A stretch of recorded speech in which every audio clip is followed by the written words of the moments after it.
What's up, castaways? This is Miles Away. Now, roughly 3 years ago, the gear and pedal world was shaken by the release of the amazing Empress ZOIA. When the ZOIA first arrived in 2019, it was unequivocally the most powerful effects pedal.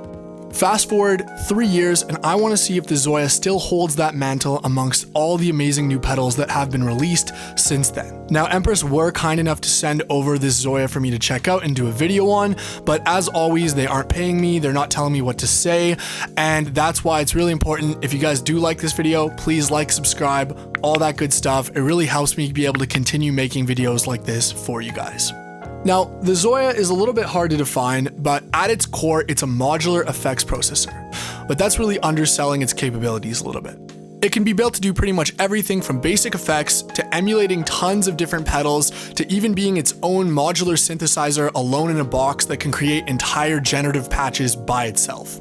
In the demo song you just heard, everything was processed through the ZOIA and every effect was created by the ZOIA except for some basic mixing and mastering within Logic.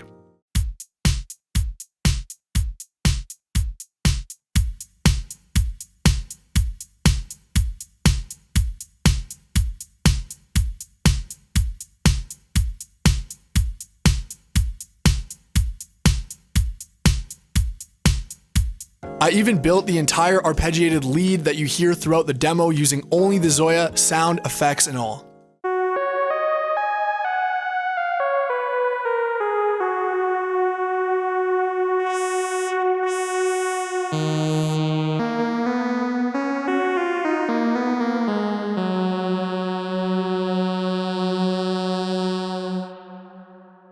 I think these examples really highlight the Swiss Army knife nature of the ZOIA. Because of the amount of different modules you get, it is truly staggering the kind of possibilities you have.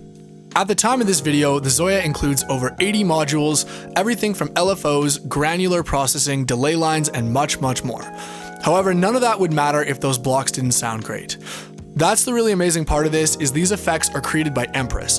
Now, if you guys have seen my previous videos, I did a full review on the ecosystem as well as a reverb shootout where I found that the Empress reverb sounded absolutely incredible. So these effects that you're getting to play around with in these modules are some of the best sounding on the market. These guys at Empress seriously know what they're doing when it comes to effects. Now, let's take a look at how to program just a basic effects chain on the ZOIA, the kind of thing that you'd start off with and just to see how great it can sound.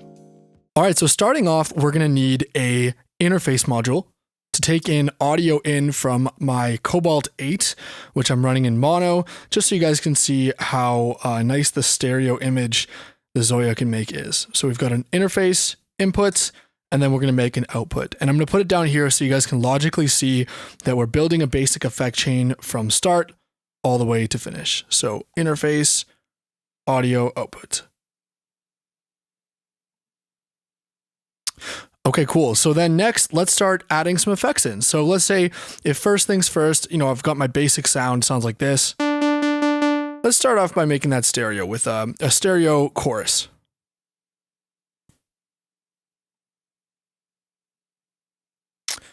Go down here to chorus.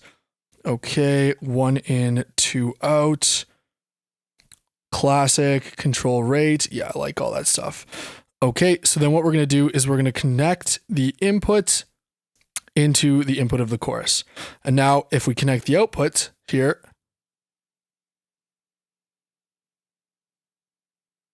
we've got a chorus. So without, with. So just like that, we've now created a stereo signal from a mono signal. Okay, let's add just a bunch of stuff and see if we can get a little bit crazy. So I'm going to add then next a delay. Let's add a ping pong delay. That sounds good. Okay, then we'll make it 2 in, 2 out. And then let's go ahead and connect these. And then for the final thing, let's add a reverb. Let's add the ghost reverb that you guys know I really like from the Empress reverb. Really cool that they have both of these. So again, we're going to make it fully stereo. Connect these things here. And then connect the outputs. There it is. Cool. Connect the outputs.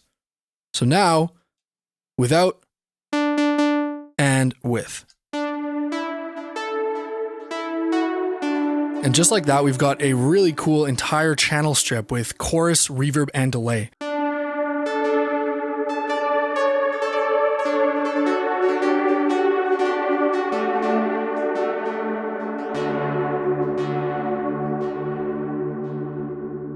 As you can see, using the ZOIA as your own high-quality effects chain is tons of fun, easy to do, and sounds absolutely great. But there's also an amazing dedicated community that posts free ZOIA patches online for you to download and use. Some of my favorite ones include full-scale emulations of some of the coolest other effects pedals on the market. And that makes the ZOIA pretty much a chameleon that can nail any type of sound that you can think of. This patch I'm going to show you guys next is a user-created version of Earthquaker Device's Afterneath, an amazing delay diffusion style reverb pedal that sounds really great.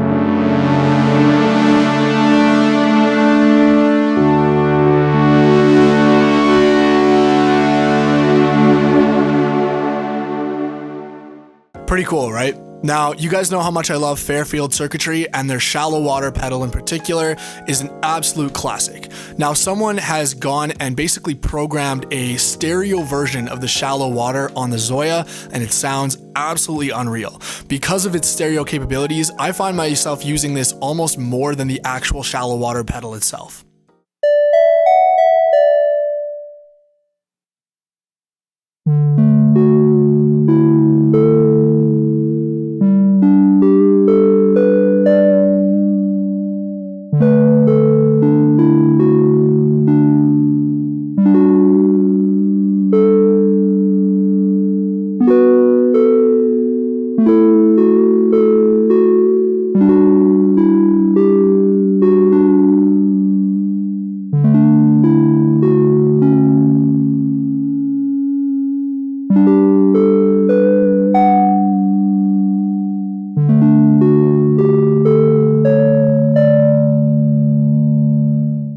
So as you guys can hear, right out of the box, the ZOIA is powerful enough to create some amazing custom effects chains and to be used as a sort of pedal greatest hits box.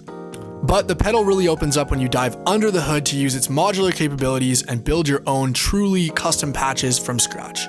I'm going to walk you through making two completely different style patches to show the incredible versatility of the ZOIA. First up, let's make a texture generator using multiple loopers and LFOs within the ZOIA's architecture. All right, so this is one of my favorite patches. It's tons of fun to make and tons of fun to play around with, and you can get some great textures. So starting off, this is what our sound going into the ZOIA is. Really beautiful, plucky patch on the OB6. So we're gonna start off by making a stereo input and stereo output. So we do that as we've seen before in here. And then we're going to put the stereo output up here, and we're going to add a gain control so we can adjust the trim of the volume if it's too loud. Really handy feature here. Next up, we're going to add a looper in here. Okay, one sec. Where's my looper? Looper. Okay, cool. Max record time, we're going to go 8 seconds. It can go up to 32 seconds, but all we need, because these are really, micro loops, not quite granular, but I don't need anything more than just a few seconds. And then we're going to make sure we add a reverse mode on the loopers. Those are going to be great. And that should be all good. So that's looper number one. Then next up, you can pick whatever effects you like, but I really like reverb and filters to create a really wide stereo image. So let's start with a plate reverb. Plate reverb on the ZOIA is lovely. And then underneath here, we're going to get a couple of pairs of filters. Now, you'll see why in a second, but this is going to allow us to make a really nice stereo field by having the left and right channel filtered differently. So we're going to go ahead and go to our SV filter, state variable filter. We'll start with low pass. So let's go ahead here, done. And then our second stereo state variable filter, low pass here.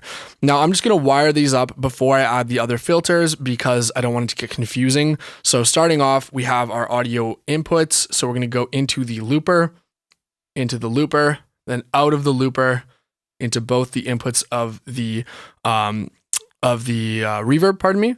And then one of the reverb outs goes into one filter, one of the reverb outs goes into the other filter.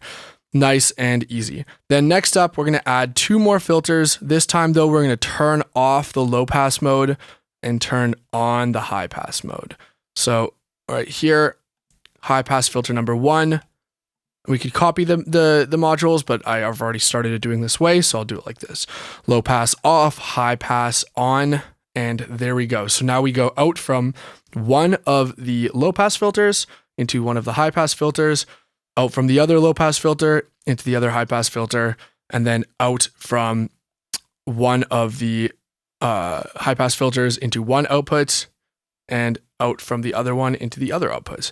I think I switched left and right there, but it doesn't really matter. Okay, so let's just go ahead and turn up these filters. The low pass one starts pretty much completely off, so we can actually hear what's going on.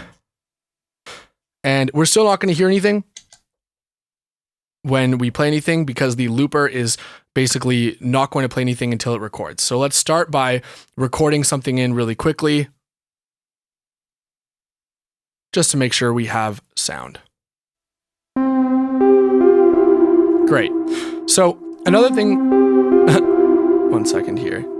Another thing you can do is if you want to monitor what you're playing, which I like to do, we can add a second set of outputs that's not going through the looper. So all you have to do here is go from your outputs into your reverb. So we'll just go like this. We'll skip the looper and now we can hear. You can just play along with it. Cool. Let's just quickly make our reverb really nice and long here and lush. And also turn the lows down a little bit in there. Awesome. Okay, and then finally turn the mix down just a little bit. We don't want it too ambient. We can always change that later. Okay, cool. So what we do next is we're going to grab our looper. We're going to move the module to the next page, which will free up a bunch of space. Then we're going to copy this. We're going to grab the module again and click this copy button up here and paste it. And we're going to select all the connections because we want to basically just copy our work. We don't have to redo everything. So very convenient. Copy again, paste everything, copy again, paste everything. So now we have 4 loopers. So let's go ahead and record in just a couple of nice little melodic things, nothing too intense. These are going to be the building blocks from which we make our cloud of textures. So let's start with this.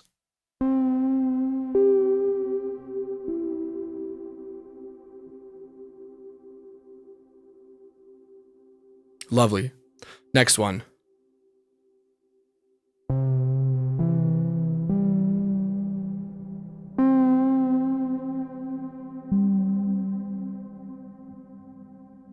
Next one.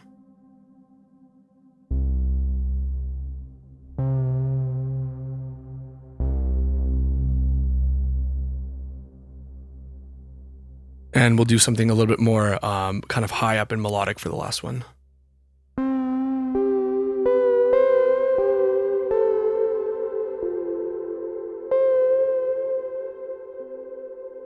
Awesome. So now if we press any of these buttons,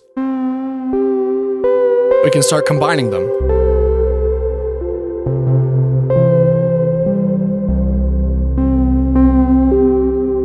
That already sounds really beautiful on its own, right?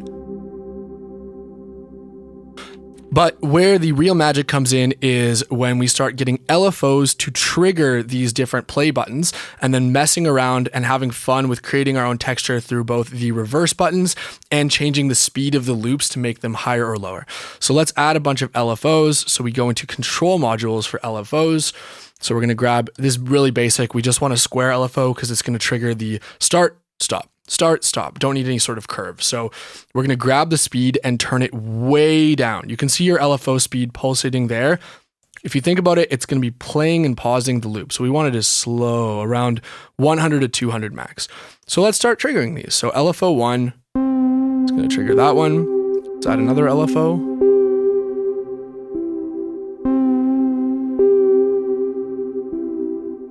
Trigger this guy.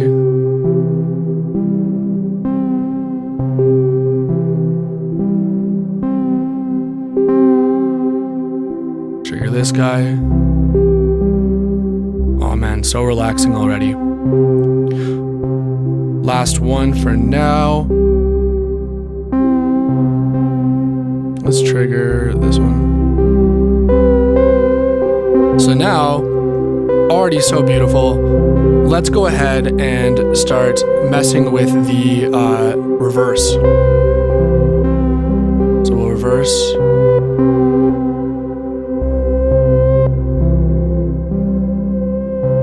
That sounds great. Let's bump this one up an octave.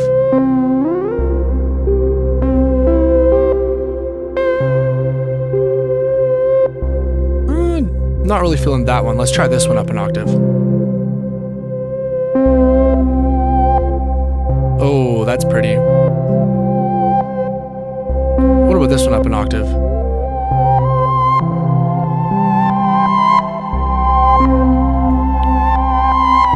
That's pretty nice.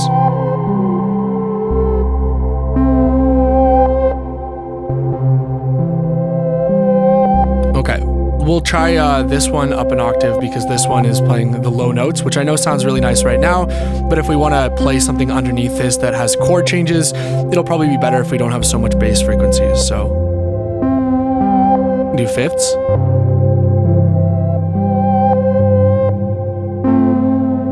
Doing little chord changes with this one. How beautiful is that?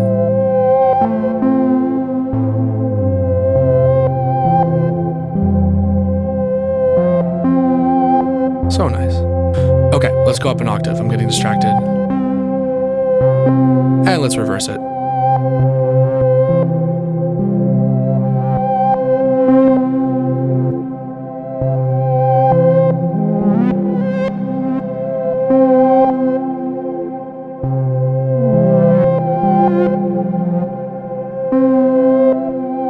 Oh, I like it at the fifth and octave up. That's super nice. Okay, cool. I'm happy with that.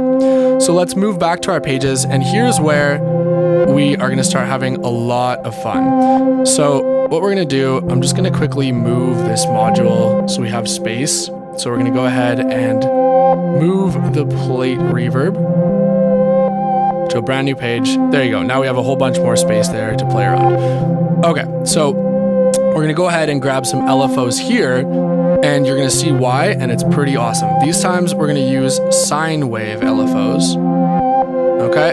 And we're going to have it be, again, really nice and slow. Like, again, so slow. But what we're going to do, let's go ahead and turn down our low pass filters. Now we get that really wide stereo image. Now you see why I did 2 filters, so we have separate control. Let's shave off some of that bass too with the high pass. If you're wearing headphones right now, the stereo image on this is just insane. So what we're gonna do, let's go ahead and attach this to 1. Bring down the intensity of it.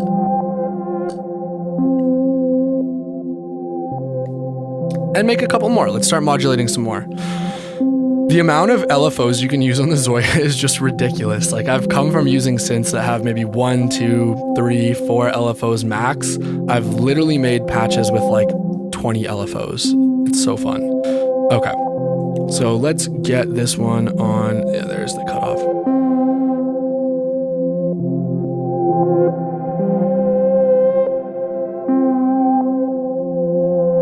Listen to that just flying around in the headphones. Let's grab our reverb again.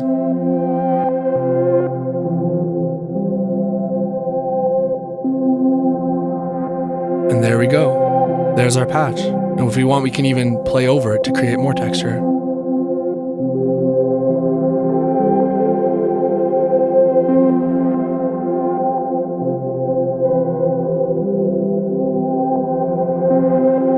I absolutely love creating patches and textures like this because then you can just go sample it and use it over top of your tracks. You can play other synths underneath it, or you can honestly just leave it playing. Sometimes while I'm doing chores, relaxing, reading, I'll just leave a ZOIA patch like this playing.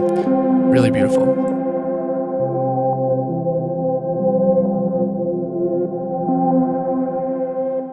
As you can see, the sheer number of different audio and control modules and the creativity with which you can use them together and mix and match is just truly staggering and can allow you to create some of the most unique effect sounds I've ever heard. But we can go one further and even make ZOIA more than an effects pedal. For this final patch, I'm going to create a synthesizer from scratch using a similar type of sound as I did in the intro track that you guys heard before. All right, so starting out, if you want to use the ZOIA as an actual synth, you're going to need a MIDI controller. So I'm using the Deluge here in keyboard mode because it's easy to see what's going on, but you can use literally any MIDI controller. So basically, you're going to start off by going and getting an interface module and getting MIDI notes in, which now, if we have the right MIDI channel selected, we should see some note data coming in. Awesome. You see how the number's changing depending on what key I press, and the output is lighting up, showing that it's receiving CV. Cool. Then next up, we're going to go ahead and grab ourselves an oscillator. So you can get as complicated as you want. Right now, I'm going to keep it simple and just do a one oscillator synth. But yeah, basically you're going to go into audio modules and oscillator. I want my oscillator to be a saw wave. Where is sawtooth? Perfect. Everything. Let's just make it upsampled so it sounds pretty good. And then, yeah, upsampling will just use more CPU. So then if we go ahead and we connect our MIDI note input data into our oscillator frequency, now we can see that as we play notes, the frequency of the oscillator changes. However, of course, there's still no sound. So we're going to need a VCA, an envelope, and a filter. So what we're going to do here is we're going to grab a VCA here. If we go into audio modules, and we're going to go ahead and connect our oscillator out into our VCA audio in. And then we're going to create a filter underneath, and we're going to keep it basic, low pass for now.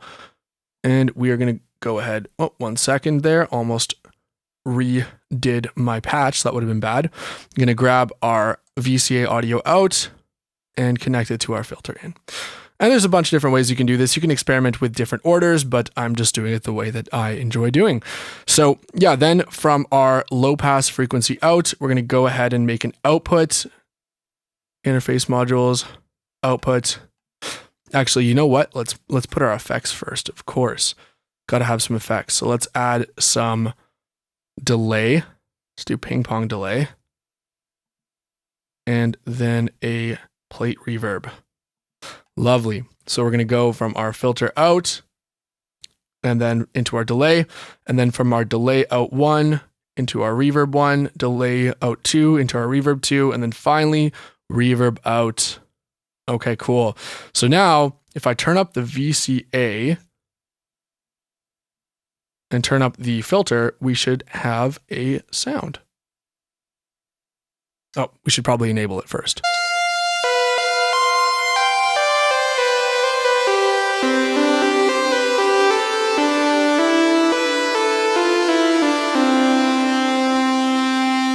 And just like that, let me turn down the VCA. Obviously, we're going to add an envelope to shape it, but it's a pretty good sounding little synth, right?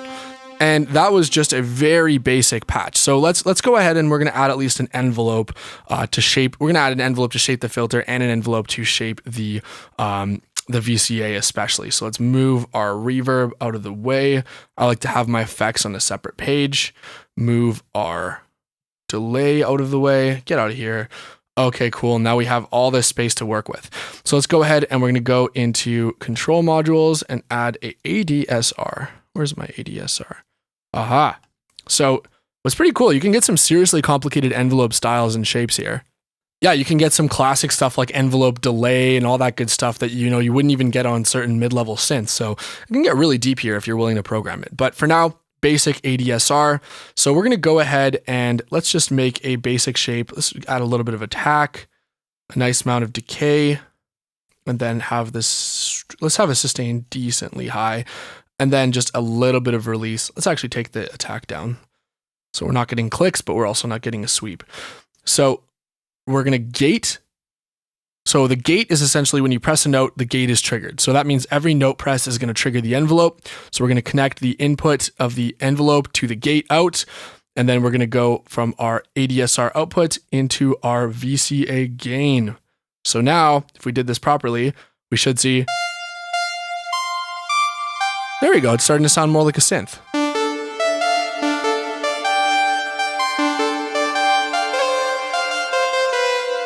Beautiful keyboard playing, right?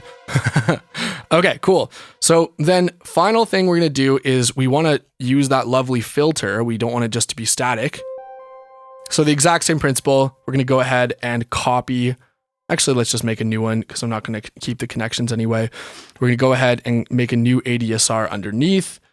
Great. Again, note gate in or gate out, sorry, into the ADSR in. And then we're going to go ahead and let's make a more plucky shape this time. So nice little short, pluck, sustain down, release, keep it up. And then we will connect that to the frequency of our filter. So where's my output? Okay, perfect. Frequency of the filter. So now,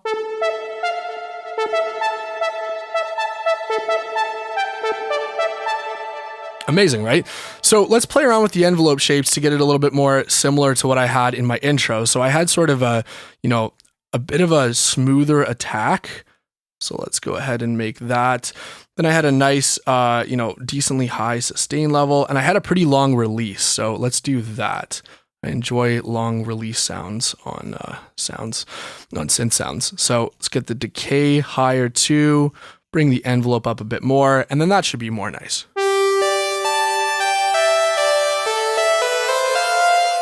So sounds really good to me, but obviously the envelope is fully opening the filter. So we can actually change that too. If we just remember our connection here, we click it again, we're going to see 100%, and we can choose how much we want to connect it.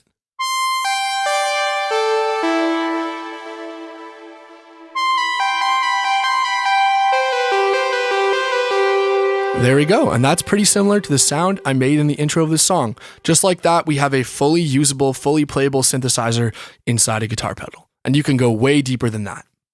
Alright, so clearly the ZOIA is incredibly deep and powerful. Being honest, you could probably get away with having the ZOIA be the last pedal you ever purchase and pretty much replacing most of your pedal board. But how about the cons? Well, this time I really only have one con, and whether or not it's a big deal is going to completely depend on you. Because it's so powerful, the ZOIA has one of the heaviest learning curves I've experienced on a piece of gear. While doing basic pre-made effects chains and skimming through user-made patches was pretty fast to learn, it really did take me a while to properly learn the programming side of the ZOIA, and I still consider myself an amateur compared to some of my peers online.